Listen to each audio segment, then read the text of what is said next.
ಪೂಜ್ಯಾಯ ರಾಘವೇಂದ್ರಾಯ ಸತ್ಯಧರ್ಮರತಾಯ ಚ ಭಜತಾಂ ಕಲ್ಪವೃಕ್ಷಾಯ ನಮತಾಂ ಕಾಮಧೇನವೇ.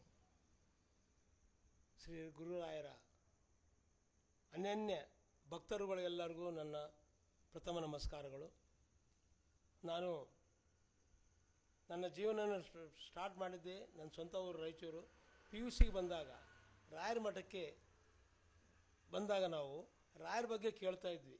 ಅಯ್ಯೋ ರಾಯರಂಗಿದೆ ರಾಯರಿಂಗಿದೆ. ಅಲ್ಲಿ ಮಲ್ಲಪ್ಪ ಸಿಂಧೆ ಅವ್ರ ಬಗ್ಗೆ ಒಂದು ಕತೆ ಕೇಳಿದ್ವಿ. ಅವಾಗ ಅವರು ಕ್ಯಾನ್ಸರ್ ಪೀಡಿತರಾಗಿ ಕ್ಯಾನ್ಸರನ್ನು ಆಗೋದಿಲ್ಲ ಮನೆಗೆ ಹೋಗ್ರಪ್ಪ ಅಂತ ಕಳಿಸಿದಾಗ ಬಾಂಬೆ ಹೋದಾಗ ಬಾಂಬೆದಲ್ಲಿ ವಾಪಸ್ ಕಳಿಸಿದ್ರು. 3 ದಿನ ರಾಯರ ಸೇವೆ ಮಾಡಿದ ಮೇಲೆ ಮಲ್ಲಪ್ಪ ಸಿಂಧೆ ಅವರು ದೊಡ್ಡ ಎಕ್ಸೈಸ್ ಕಾಂಟ್ರಾಕ್ಟರ್ ಅವರು ಮತ್ತೆ ರಾಯರು ಅವರು ಸ್ವಪ್ನದಲ್ಲಿ ಬಂದು 3 ದಿನ ಸೇವೆ ಆದ ನಂತರ ಬಾಂಬೆಗೆ ಹೋಗಿ ಬಾಂಬೆದಲ್ಲಿ ಅದೇ ಡಾಕ್ಟ್ರ್ ಅವ್ರನ್ನ ಕರೆದು ಅವರನ್ನು ಗುಣಪಡಿಸಿದರು. ಅದಾದಮೇಲೆ ಮಂತ್ರಾಲಯದಲ್ಲಿ ಕಾರಿಡರು ಕಟ್ಟಿಸಿದ್ರು ಗುರುಗಳು ಮಲ್ಲಪ್ಪ ಸಿಂಧೆಯವರು. ಅವ್ರದ್ದು ಕಾಂಟ್ರಿಬ್ಯೂಷನ್ ಮಟ್ಟಕ್ಕೆ ಭಾಳ ದೊಡ್ಡದಾಗಿತ್ತು. ಹಾಗಾಗಿ ಆಗಾಗ್ಗೆ ನಾನು ಏನೂ ಇರಲಿಲ್ಲ. ನಾನು ರಾಜಕೀಯದಲ್ಲಿ ಒಬ್ಬ ಚಿಕ್ಕ ಪುಡಾರಿ ಆಗಿ ಅಂದರೆ NSU ಆಗಿದೆ ಅಂತೇಳಿ ಸ್ಟೂಡೆಂಟ್ ಕಾಲೇಜಿನಲ್ಲಿ ಇರ್ತಾಯಿದ್ದೆ. ಆವಾಗ ಶ್ರೀಗಳು ಮಠದಲ್ಲಿ ಏನೋ ಒಂದು ವಿಚಾರ ಆದಾಗ ಅದಕ್ಕೆ ನನ್ನನ್ನು ಸಮೀಪ ಕರ್ಕೊಂಡು ಆ ಕೆಲಸದಲ್ಲಿ ನಾನು ಬೇಡ್ಕೊಂಡಿದ್ದು ಆಗಿತ್ತು. ಇನ್ನೊಂದು ಸತ್ಯವಾದ ಮಾತೇನೆಂದರೆ ಶ್ರೀ ರಾಘವೇಂದ್ರ ಕರುಣೆ ಅಂತ ಒಂದು ಪಿಕ್ಚರ್ ಹುಣಸೂರು ಕೃಷ್ಣಮೂರ್ತಿಯವರು ತೆಗಿತಾಯಿದ್ರು. ಆವಾಗ ನಾವು ಮಂತ್ರಾಲಯಕ್ಕೆ ಹೋಗಿದ್ವಿ. ಆವಾಗ ಹುಣಸೂರು ಕೃಷ್ಣಮೂರ್ತಿಯವ್ರ ಜೊತೆ ಸಂಪರ್ಕ ಆಗಿತ್ತು.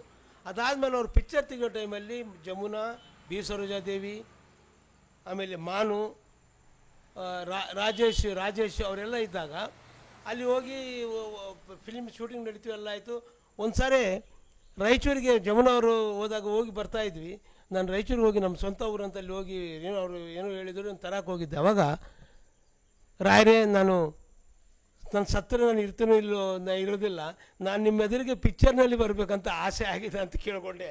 ಇದು ನಿಜವಾಗ್ಲೂ ಅದೊಂದು ಆ ತಕ್ಷಣ ಮರ್ದನೆ ಬಂದಾಗೆ ಹುಣಸೂರು ಕೃಷ್ಣಮೂರ್ತಿಯವರು ನೀವು ಹೋಗು ಬೇಗ ಸ್ನಾನ ಮಾಡ್ಕೊಂಬರ, ನೀನು ರಾತ್ರಿ ಎಲ್ಲ ರಾಯರ ಹಾಡಿದೆ ಅಂತ ಬಂದು ಹೇಳ್ಬಿಟ್ರು ಅವರು.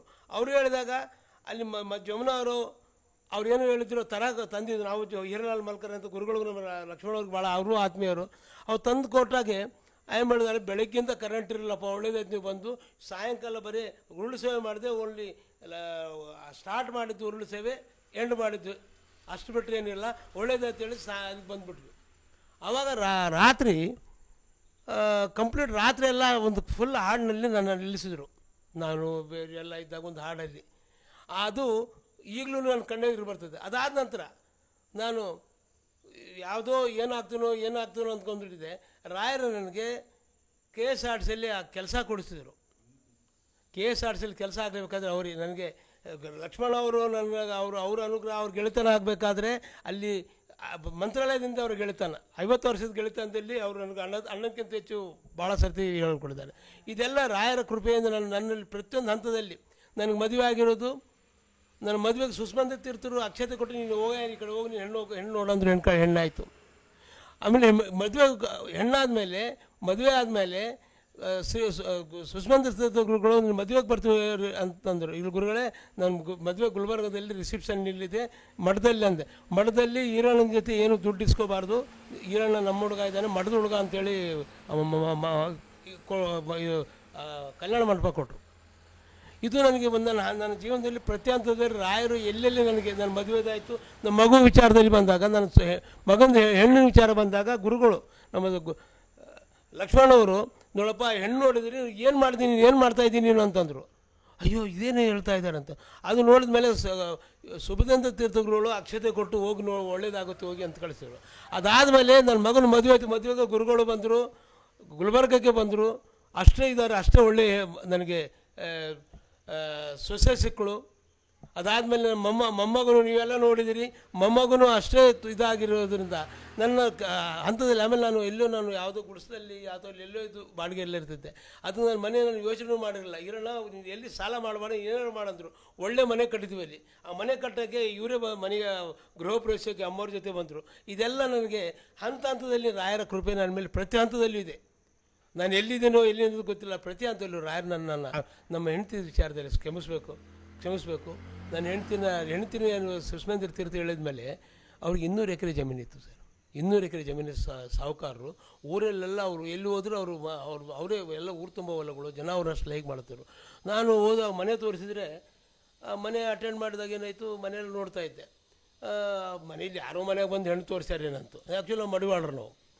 ಅಲ್ಲಿ ಹೋದಾಗ ಏನಪ್ಪ ಇಷ್ಟು ದೊಡ್ಡಲ್ಲಿ ಇಂಥ ಸೌಕರ್ಯ ಇರ್ತಾರೆ, ನಮ್ಮ ಜನ ಬಡತನ ಜನ ಎಲ್ಲಿ ಸಿಗ್ತಾರೆ ಅಂದಾಗ ಅಲ್ಲಿ ಆ ಚಾಂಗ್ಲರ್ ಅಂತ ಊರು ಬೀದರ್ನಲ್ಲಿ, ಅಲ್ಲಿ ಹೋದಾಗ ಹೆಣ್ಣು ತೋರಿಸಿದ್ರು. ಆಯ್ತಪ್ಪ ದೇವರೇ ನಿನ್ನ ಅಲ್ಲಿನ ಅದಕ್ಕಿಂತ ಮುಂಚೆ ಏನಪ್ಪ ಅಂದ್ರೆ ಕೆಲವು ವಿಚಾರಗಳದು ಅದು ಈ ಕಡೆ ಹೇಳಬಾರ್ದು. ಇಲ್ಲಿ ಹೆಣ್ಣು ಬೆಂಗಳೂರಲ್ಲಿ ನೋಡಿದಾಗ ಬೆಂಗಳೂರಲ್ಲೆಲ್ಲ ತೋರಿಸಿದ್ರು. ಅಲ್ಲಿ LHL ಶಾಸಕರ ಭವನದಲ್ಲಿದ್ದೆ ನಾನು ಇನ್ಸ್ಪೆಕ್ಟ್ರಾಗಿ. ಅಲ್ಲಿ ಹೆಣ್ಣು ನೋಡೋಕೆ ಹೋದ್ರೆ ಆಯ್ತು, ಅಲ್ಲಿ ಕಾರಲ್ಲಿ LH ಕಾರ್ ಕೊಟ್ಟರು. ಕಾರಲ್ಲಿ ಹೋದ್ವಿ, 2-3 ಕಾರ್ ತೊಗೊಂಡು ನಮ್ಮ ತಂದೆ ತಾಯಿ ಎಲ್ಲ ಹೋಗಿದ್ವಿ.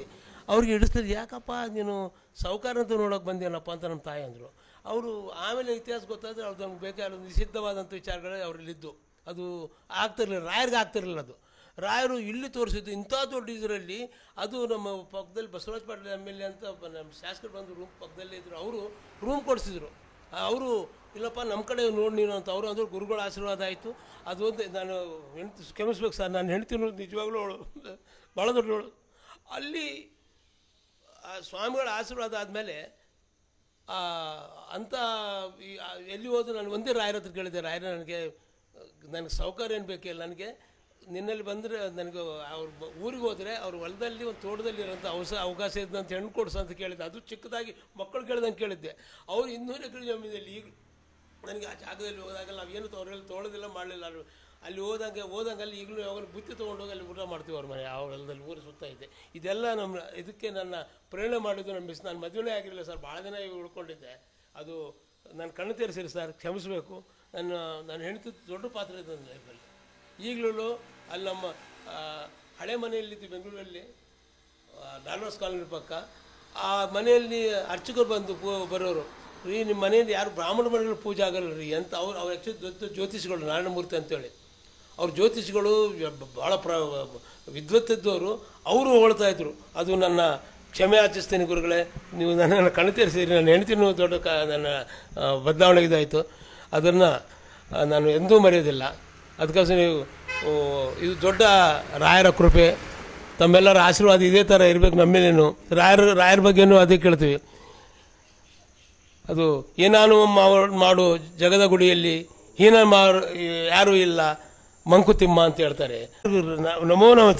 ಸಾಷ್ಟಾಂಗ ನಮಸ್ಕಾರ ಸರ್, ಸಾಷ್ಟಾಂಗ ನಮಸ್ಕಾರ ಮೀಡಿಯಾದವ್ರಿಗೂ, ಬೆಳಕು ಯೂಟ್ಯೂಬ್ ಚಾನಲ್ದವ್ರಿಗೂ ವೈಯಕ್ತಿಕವಾಗಿ, ಆಮೇಲೆ ಕೃಷ್ಣಮೂರ್ತಿ ಸರ್ಗೂ, ಪ್ರೇಮಮ್ಮ ಅಮ್ಮ ತಾಯಿಯವ್ರಿಗೆ, ನಮ್ಮ ಆತ್ಮೀಯ ಗೆಳೆಯ ತಮ್ಮ ಎಲ್ಲನೂ ಇರುವಂಥ ಪ್ರಮಾಂಜನ್ ಅವ್ರಿಗೆ, ನನ್ನನ್ನು ಎಲ್ಲ ರೀತಿಯಿಂದ ನೋಡುವಂಥ ನಮ್ಮ ಲಕ್ಷ್ಮಣವ್ರಿಗೆ ನಾನು ರಾಯರು ಎಲ್ಲರಿಗೂ ಆಶೀರ್ವಾದ ಮಾಡಿ ಹೆಚ್ಚು ಇನ್ನೂ ಆಯುಷ್ಯ ಆರೋಗ್ಯ ಕೊಟ್ಟು, ನಮ್ಮ ಗುರುಗಳಿಗೆ ಹೆಚ್ಚು ಆಯುಷ್ಯ ಆರೋಗ್ಯ ಕೊಟ್ಟು ಇವ್ರ ಆರೋಗ್ಯ ಇವ್ರ ಆರೋಗ್ಯ ರಾಯರಿಗೆ ಕೊಡಲಿ, ಎಲ್ರಿಗೂ ಕೊಡಲಿ. ಸರ್ವೇ ಜನೋ ಸುಖಿನೋ ಭವಂತು, ಸರ್ವಮಂಗಳಾಯಿ ಭವಂತು.